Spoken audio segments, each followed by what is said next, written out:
हाय, good afternoon. CNBC आवाज Motilal Oswal studios में आप सबका स्वागत है। बारी अब आपकी क्वेरीज सॉल्व करने की।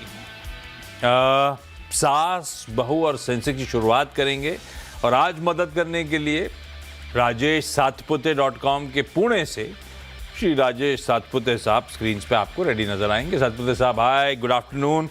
बस आता हूँ, पहले जरा वो कस्टमरली डायरेक्टर साहब कहते हैं दिखा दो एक बार। ये लीजिए भाई, अगर आपको रीच आउट करना है सीएनबीसी आवाज़ के इस प्लेटफॉर्म तक, एसबीएस इस शो की बैकएंड टीम तक, तो ये व्हाट्सएप नंबर आपकी स्क्रीन पे भेज दीजिए अपना मैसेज। नाम ज़रूर लिखिएगा क्योंकि ये व्हाट्सएप नंबर सारी क्वेरीज के लिए है, तो पता नहीं चलता फिर महिलाओं के लिए क्वेरीज, महिलाओं की क्वेरीज कौन सी हैं। दूसरा, ईमेल लिख दीजिए आप सीधे सीधे, डिटेल्ड पूरा पोर्टफोलियो कॉपी पेस्ट करना है वो कर दीजिए, डिटेल में लिखनी है कहानी वो लिख दीजिए, ये ईमेल आपके लिए।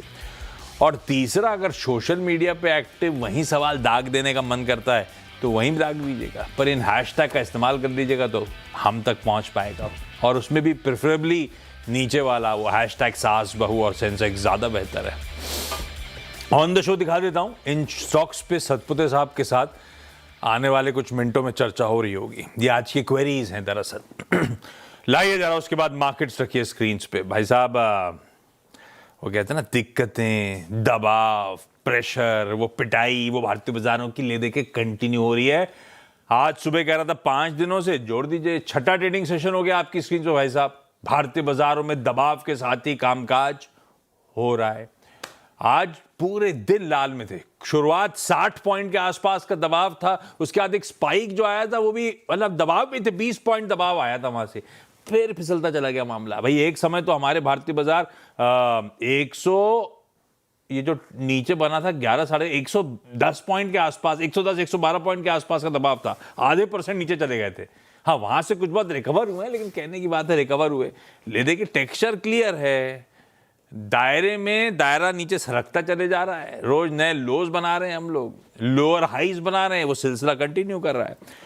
आज खैर समीकरण भी बिगड़े हुए थे, आज सुबह चर्चा कर रहे थे ना, हमारे लिए कच्चा तेल इंपॉर्टेंट है तो वो 91 92 के लेवल्स पे खड़ा हुआ है। कल 89 पे स्टॉक मार्केट वाले छोड़ के गए थे और इसका सरदर्द अब अक्रॉस दिख रहा है। यूएस बॉन्ड यील्ड्स मेरे ख्याल से सुबह जो दिखाई थी उसके ऊपर है, ये लीजिए 4.74 की तरफ बढ़ रही है, प्रिकेरियस लेवल्स हैं।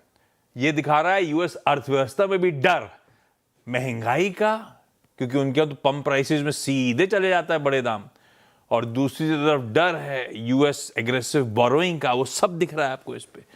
और यही पूरा एशिया का मूड बिगाड़ रहा है। हाँ, एशिया में कॉस्पी वॉस्पी बहुत वोलेटाइल, दबाव इवेंचुअली, ये ध्यान रखिएगा, साउथ कोरिया के मार्केट्स कल बंद थे और ट्रंप साहब का बयान क्या आया था कि नॉर्थ कोरिया से हमारी बढ़िया दोस्ती है, हमने पता नहीं क्यों पॉलिसी के तौर पे साउथ कोरिया के साथ इतनी जॉइंट मिलिट्री एक्सरसाइजेस करी हैं और उसे रिड्यूस करेंगे। तब तो साउथ कोरिया के मार्केट ने रिएक्ट नहीं करा था, बुरी खबर थी उनके लिए। इवेंचुअली देखिए, गिरना था, 1.5% गिरा हुआ, इस समय कामकाज कर रहा है। बाकी एशियन पीयर्स भी प्रेशर में, वो दुनिया का वही हाल है, क्योंकि कंसर्न सबके लिए माउंट हो रहे हैं, तो ये दुनिया का हाल है। हमारे यहाँ आईटी पेन में है, हमारे यहाँ सरकारी बैंक, हमारे यहाँ एफएमसीजी, वो डोमेस्टिक फेसिंग और एक आईटी प्रेशर में, अच्छे खासे प्रेशर के साथ कामकाज कर रहे हैं।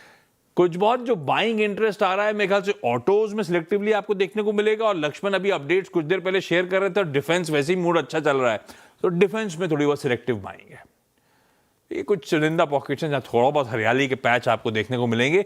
हैवीवेट्स देखिए, एक काम करोगे, वो निफ्टी की कंट्रीब्यूशन प्लेट दिखाइएगा आपको लाइन से। भारतीय एयरटेल तो मेरे ख्याल से सुबह आपको मैं टॉप 10 में बताया था, रिलायंस ने पैकेज अनाउंस कराया, रिलायंस जियो ने, भारतीय एयरटेल सीधे सीधे उसका खामियाजा है। वो पैकेज फिर से लेकर आए वो लोग, 1 साल के लिए टैरिफ फिक्स रहेगी, कोई बढ़ोतरी नहीं करेंगे। ये तो उल्टा हो गया, तो भारतीय प्रेशर में आ गया। इन्फी टीसीएस दिख नहीं रहा, इन्फी टीसीएस दबाव में, इसमें सारे बैंक्स हैं, ICICI bank, HDFC bank, SBI, सब प्रेशर के साथ ट्रेड कर रहे हैं। तो स्क्रीन खराब ही है। खैर, करना क्या है, या फिर लॉजिकली कहां तक गिरने वाले हैं, क्या इंपॉर्टेंट स्तर है, ये समझ लेते हैं सतपुते साहब से पहले। भाई साहब, good afternoon. Good afternoon Ashish ji. देखिए, करना क्या है, मुझे लगता है जितना कम करो उतना अच्छा है, तो वेरी फ्रैंक विथ यू। ये मार्केट जब से वो कैश का वो इश्यू आया तब से हम देख रहे हैं वो ड्रिफ्टिंग मार्केट है। पिछले 10-12 दिन से हम देख रहे हैं स्लोली, स्टेडीली, ग्रेजुअली ड्रिफ्ट ही हो रहा है। ये ड्रिफ्ट होते-होते आशीष जी 24,180, 24,200 ये जो आप कह सकते हैं क्लस्टर का लोअर एंड है, वहाँ तक आया है। तो आज के लिए आप कह सकते हैं एक बहुत ही बड़ा एक लिटमस टेस्ट जैसा सिचुएशन है जो मैं बहुत क्लीनली ऑब्जर्व कर रहा हूँ कि अगर ये 24,180 का लेवल है ना आज दिन के जो लो है, 24,170 पकड़िए आप, तो ये 24,170 के आसपास अगर ये लेवल टूटता है, तो फिर मुझे लगता है कि बहुत बड़ी दिक्कत होगी जिन्होंने लॉन्ग होल्ड करके रखे हैं, उनके लिए। क्योंकि इन दैट केस वो लिक्विडेशन का जो प्रेशर है वो बढ़ सकता है। तो आज का दिन थोड़ा कॉशियस रहिए। अगर लॉन्ग पोज़ीशन है, तो एक स्ट्रिक्ट स्टॉप लॉस होगा आपका 24,100 120 के आसपास। अगर वो हिट होता है then you should exit your position क्योंकि इन दैट केस वो पेन बढ़ेगा। लेकिन जैसे कि मैंने पहले भी कहा कि 10-11 दिन हम देख रहे हैं कि ये ड्रिफ्ट हो रहा है और अपने लोअर एंड पे आके है, तो प्रोबेबिलिटी ये कहती है कि अगर 11 दिन बाजार वन वे टूटता है, स्लोली ड्रिफ्ट होता है, तो चांसेस है कि सेकंड हाफ में ये बाजार खींच सकता है। तो आज आपका कह सकते हैं 50-50 वाला आज माहौल है कि आज देखना पड़ेगा सेकंड हाफ में क्या करता है। अगर इस लेवल को सर्वाइव करता है, सस्टेन करता है, तो एक रिलीफ रैली मिलनी चाहिए जो करीबन 24,300 350 तक की होएगी। तो लेट्स सी। लिटमस टेस्ट है, इंपॉर्टेंट दिन है भाई। आज के लोज अब डिफेंड करना बहुत जरूरी। खैर, ये हो गई निफ्टी की चर्चा। सवाल जवाब की तरफ बढ़ा जाए भाई, नहीं तो समय नहीं रहता। नई दिल्ली जाना है, गोवा जाना है, गुरुग्राम जाना है और फिर दिल्ली फिर से जाएंगे, वो लेकिन फोन लाइन पे। पहले नई दिल्ली से कृष्णा कुमारी मैम जुड़ती हुई। कृष्णा मैम, हाय, गुड आफ्टरनून। कृष्णा मैम, पहला सवाल आज का कौन सा? Everybody good afternoon sir. मेरा ये क्वेश्चन है, मैंने रैलीज इंडिया लिया है 1238 पे और आईटीसी का भी 1000 पहले है। एक पूछता हूँ, रैलिस इंडिया क्यों खरीदा 238 पे? रैलिस इंडिया कैसे रडार पे आया? सर रैलीज इंडिया की जी जो लास्ट टाइम था, लास्ट ईयर में इसका अच्छा परफॉर्मेंस था। हाँ। ये शायद 500 तक गया था, राइट? हाँ। और अब जो मानसून हमारा है, मतलब जो हमारा मानसून विभाग है उसके अकॉर्डिंग बारिश भी अच्छी हुई है, तो इट मीन्स थोड़ा सा इफेक्ट पड़ेगा कॉप्स पर और जो हमारे तो मतलब आपने लॉजिक बिठाया और उसके बाद रैलिस इंडिया पे दाव लगाया, ऐसा? हाँ, लास्ट ईयर का वो भी देखा है मैंने कि लास्ट ईयर भी अच्छा रिस्पांस दिया इसने। ठीक है, कंसिडर्ड कॉल था भाई, ये बात ठीक है। रैलिस इंडिया के लेकिन रिजल्ट्स बहुत वोलेटाइल रहते हैं। एक क्वार्टर बहुत अच्छे, दूसरे क्वार्टर उतना उल्टा ही पड़ा, घाटा। खैर, इस तरह की कंपनी ऐसी बिहेव करती हैं। सतपति साहब, चार्ट्स पे कुछ क्लैरिटी है क्या? मेरे को 25 रुपए का नुकसान हो रहा है रैलिस इंडिया में। जी, देखिए मैं यहाँ पे डेली और वीकली चार्ट देख रहा हूँ, तो वीकली चार्ट के हिसाब से यहाँ पे जो सपोर्ट बनता है वो 200-210 के ट्रेजेक्टरी में बनता है और ये जो करेक्शन शुरू हुआ था वो हुआ था करीबन 300 के आसपास। करेक्शन होते-होते ये अपने सपोर्ट के इर्द-गिर्द आके बैठा है, तो ये सपोर्ट अच्छा है, इसलिए मैं कहूँगा आप फिलहाल होल्ड रखें। 195 का स्टॉप लॉस होगा और यहाँ से अगर रिलीफ रैली मिलती है, यहाँ से फिर से ये ताकत दिखाता है तो 235 से 240 तक का एक स्विंग मिलना चाहिए। जहाँ पे आप एक बार के लिए फिर से चाहे तो हमें कॉल करके फिर से रिव्यू ले सकते हो, लेकिन अगर नहीं तो आप उस लेवल के आसपास अपनी पोजीशन को क्लोज भी कर सकते हो। तो अभी तो दमखम दिखता है। 195 के स्टॉप लॉस के साथ हम लोग इस समय मैम होल्ड करेंगे अपने इस रैलिस इंडिया के काउंटर को। लौटता हूं आपकी अगली क्वेरी के लिए, पहले गोवा घुमाऊं जरा संध्या मैम के पास। संध्या जी, हाय, गुड आफ्टरनून। आपका पहला सवाल ma'am. Good afternoon sir, very good afternoon. मेरा सवाल है कि हम वेबसॉल लिए थे मैंने, हाँ। नियरली लाइक 3 साल से ट्रेड कर रही हूँ इस पर। ओके। अब पहले अच्छा मुनाफा दिया था लेकिन अभी बहुत लॉस पे है सर। लाइक 107 पे है मेरा एवरेज वैल्यू एट 4195 क्वांटिटी। 107, और ये वीकनेस बढ़ी रही है वेबसॉल पे। आज अलग बात है कि चल रहा होगा, लेकिन वेबसॉल है वीक मामला। सतपति साहब क्या करें? पहले कमा के दिया था, इस बार मामला फंस गया है थोड़ा सा। वेबसॉल 86 क्या? यस। आशीष जी, देखिए अगर मैं थोड़ा सा इसको व्यू पोजिशनली दे दूंगा यहाँ पे देखिए 50 के आसपास का जो हमने एक बॉटम देखा था रिसेंट और वहां से हमने रैली देखी करीबन 125 तक। तो ये फर्स्ट लेग हो गया, यानी फर्स्ट वेव हो गया, फिर इसमें करेक्टिव वेव आया। ये corrective wave it has landed exactly on it's 200 weeks moving average जो करीबन 80 के आसपास है। तो माय पॉइंट है जब तक 80 का लेवल नहीं टूटता तब तक कोई दिक्कत नहीं, तो आपका स्टॉप लॉस होगा 75 का। अगर यहाँ से ये स्ट्रेंथ दिखाता है तो ये फिर से 120 तक जा सकता है, प्रोबेबली उसके लिए 6 महीने का वक्त लगेगा। तो at this level I think you can hold your position, stop loss below 80। Below 80 के स्टॉप लॉस के साथ जो सतपति साहब को पहला टारगेट दिख रहा है 120 का, वो अपने को एटलीस्ट अपने लॉस से उभार देगा। मैम, वेबजॉल एनर्जी को इस समय तो होल्ड करेंगे। हाँ, स्टॉप लॉसेस का ध्यान रखिएगा 75 के आसपास लगाने की बात। गुरुग्राम से शैलजा देवी जी जुड़ती हुई। Shailja ma'am, good afternoon. Shailja ma'am, आपका पहला सवाल। यस जी, मैंने अदानी पावर लिया था करीब 30-35 डेज पहले, और मेरा एवरेज है 216, करीब 5000 शेयर। तो इट सडनली एकदम से ड्रॉप हो गया, 202 पे आ गया, आज 207 पे है। तो मुझे ये समझना है जी कि should I hold on, because it I had seen a high of 252 and that's when I entered into Adani power. तो अब क्या करना चाहिए जी? नहीं तो मैम, आपने 216 लिया पे है। ट्रेडिंग के लिए था कि थोड़ा सोचा है लंबी अवधि के लिए स्टॉक के साथ रहूंगी? क्या लॉजिक था? ट्रेडिंग के लिए लिया था, ट्रेडिंग के लिए लिया था। सतपति साहब, अदानी पावर ट्रेडिंग के हिसाब से लिया हुआ है। हाँ, बात सही है, 250 प्लस के बाद से मामला ठंडा पड़ ही रहा है स्टॉक का। क्या करना है? जी, एक चीज एक जो थंब रूल है मैं उसको शेयर करना चाहूंगा।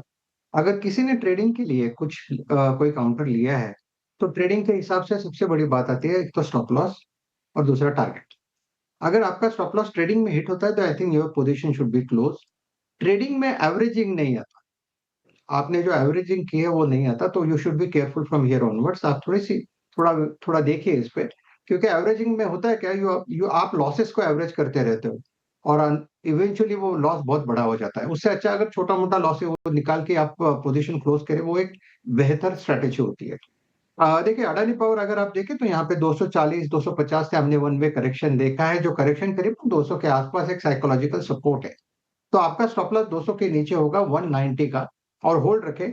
रेजिस्टेंस आता है 215 का, जहां पे आप कह सकते हैं कि जो क्लस्टर्स होते हैं मूविंग एवरेजेस के, उसका अपर बैंड आता है 215 पे।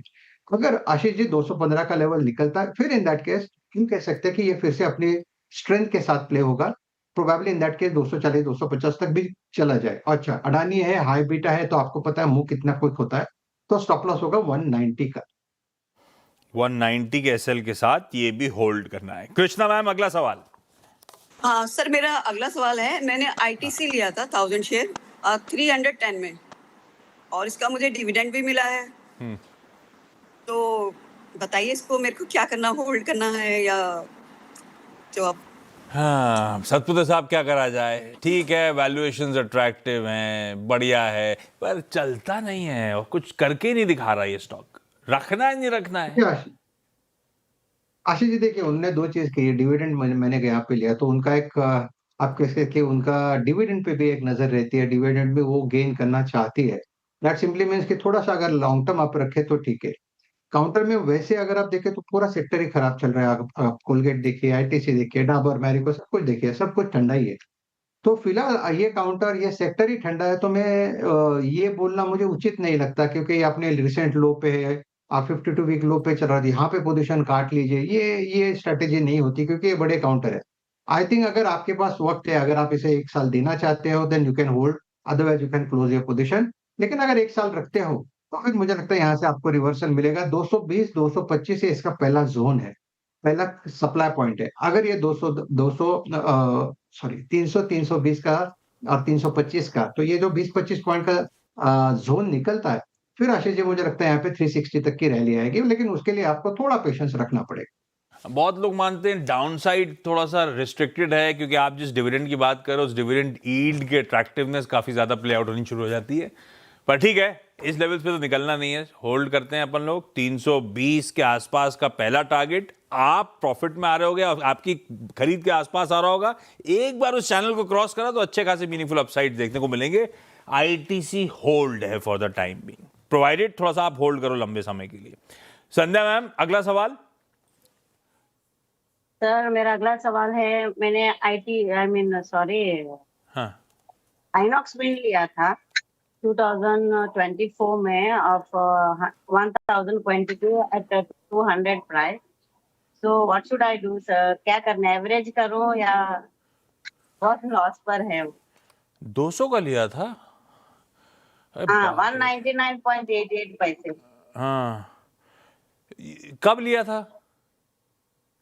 24 में सर, 2024 नहीं, में। मैं इसीलिए पूछ रहा हूँ 2024 में इसका बोनस भी आया था आइनॉक्स विंड का, तो हाँ। आपको बोनस शेयर मिले थे क्या? बोनस शेयर हम मिले थे सर। 3:1, तो वो थोड़ा सा एडजस्टमेंट भी है, ऐसा नहीं कि इतना लॉस है पूरा। मेरे ख्याल से 3:1 का बोनस डोल आउट हुआ था इसमें। खैर ठीक है। सतपुत्र साहब, आइनॉक्स विंड चार्ट्स पे कैसा प्लेस्ड है? अक्षय जी देखिए, कल हमने जो आइनॉक्स विंड में एक रिवर्सल देखा, तो मेरे हिसाब से तो होल्ड रहेगा। स्टॉप लॉस होगा इसका 70 के नीचे, तो प्रोबेबली आप कह सकते हैं 65 का एक स्टॉप लॉस रख के होल्ड रखे। अगर यहाँ से रिवर्सल जो कल उसने दिखाया ये कंटिन्यूएशन में आता है, थोड़ा मोमेंटम होता है, थोड़ा फॉलोअप बाइंग होती है, तो इसका पहला रेजिस्टेंस आएगा 90 का, जो कि इसका 100 डे में अगर वो सरपास होता है तो 102 रुपए का लेवल पकड़ो। सो 90 टारगेट 1, 100 के आसपास का टारगेट 2 होगा। अगर टारगेट 2 के आसपास अटकता है तो फिर आपको पोजीशन क्लोज करनी पड़ेगी। एवरेजिंग क्या आती है उनके, वो उनको थोड़ा सा वर्कआउट करना पड़ेगा। लेकिन दिस इज अ लेवल जहां से आप कह सकते हैं कि पॉसिबिलिटी है कि एक बार के लिए रिवर्सल दे दे। तो for the time being hold, keep your stop loss below 70। 70 का स्टॉप लॉस। शैलजा मैम, आप सॉरी उस टाइम पे कोई सवाल पूछ रहे थे, अगला कौन सा मैम? हाँ जी। नहीं, मेरा सवाल ये था, मैंने ये सुना था अदानी पावर ने 15,000 करोड़ का they have asked they want to raise funds.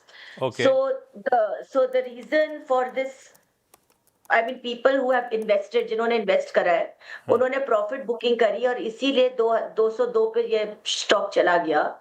And because they feel कि अगर इनको ये मिल जाता है 15,000 करोड़, तो या तो कुछ डाइल्यूट हो जाएगा इक्विटीज जो बिल्कुल है, ठीक है, वो 15,000 करोड़ पे दरअसल QIP के जरिए, तो आप सही कह रहे हो, डाइल्यूशन आएगा।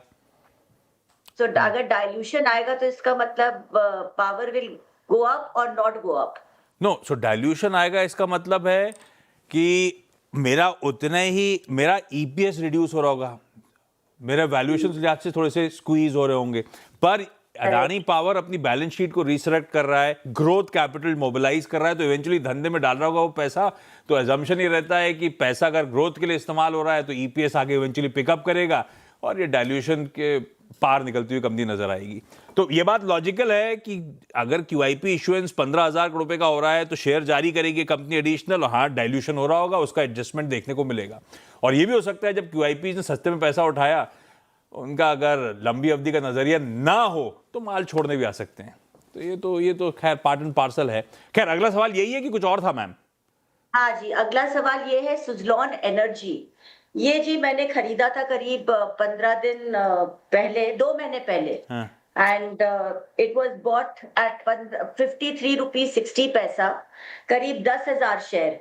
एंड जैसे ही लिया तो वो सडनली एकदम जी वो भी नीचे आ गया, 47 पॉइंट कुछ पे आ गया, आजकल 49 था। तो मैं जो शेयर लेती हूँ वो जैसे खरीदती हूँ वैसे नीचे आ जाता है। I just don't understand this. ये तो हम आपके अकेले नहीं हो, हम सब एक ही नाव में हैं, जैसे ही लेते हैं पता नहीं कहां से कौन छोड़ देता है माल। सतपुत्र साहब, ऐसा कैसे हो रहा है? हम जो लेते हैं ये हमारे लेने के बाद क्यों गिर जाता है, और ये सुजलॉन क्यों गिर गया? जी देखिए, आपने एकदम दिल की बात छू ली। सच में यही हो रहा है। हम जिसको पकड़ते हैं वो रुक जाता है, हम जिसको छोड़ते हैं वो भाग जाता है। तो this is what is happening in the market nowadays. तो उसमें कोई दुख वाली बात नहीं है। बाजार का ये फेज है, ये भी चला जाएगा। सब कुछ देखा है हमने, सो ठीक है। अभी फिलहाल तो यही फेज है। तो देखिए, चार्टिकली अगर आप यहाँ पे बात करें तो सुजलान का चार्ट उतना प्रॉमिसिंग मुझे नहीं लगता, to be very frank with you. Suzlon पे मेरा व्यू थोड़ा सा निगेटिव ही रहता है। पता नहीं, मुझे लगता है कि ये एक लेवल तक चलने के बाद जिस तरह से वो सप्लाई आता है, और सप्लाई अच्छा खासा आता है आशीष जी, जब ये टेक्निकली ब्रेकआउट देता है तब ये फंसाता है और उसके बाद घूम जाता है। तो इसलिए मुझे वो कभी कंफर्ट नहीं दिया सुजलॉन में बाय करने का। रादर मैं यही कहूंगा आप एग्जिट कर सकते हैं तो बेटर होगा। 46 का स्टॉप लॉस होगा, ऊपर में 52 के आसपास का रेजिस्टेंस है, 52, 52.50। तो अगर यहाँ से एक रिलीफ मिलता है तो फिर मुझे लगता है आपको सुजलॉन से एग्जिट लेना चाहिए। जैसे कि आइनॉक्स की कल हमने रैली देखी, तो आइनॉक्स सुजलॉन सब साथ ही चले, तो सुजलॉन में मेरा तो सेल ऑन राइज वाला व्यू रहेगा। तो भाई लेट हो गया। कृष्णा जी, संध्या जी, शैलजा जी, थैंक यू आप सबका जुड़ने के लिए। सतपुत्र साहब आपका भी धन्यवाद। ब्रेक के उस पार एक क्विक मार्केट अपडेट।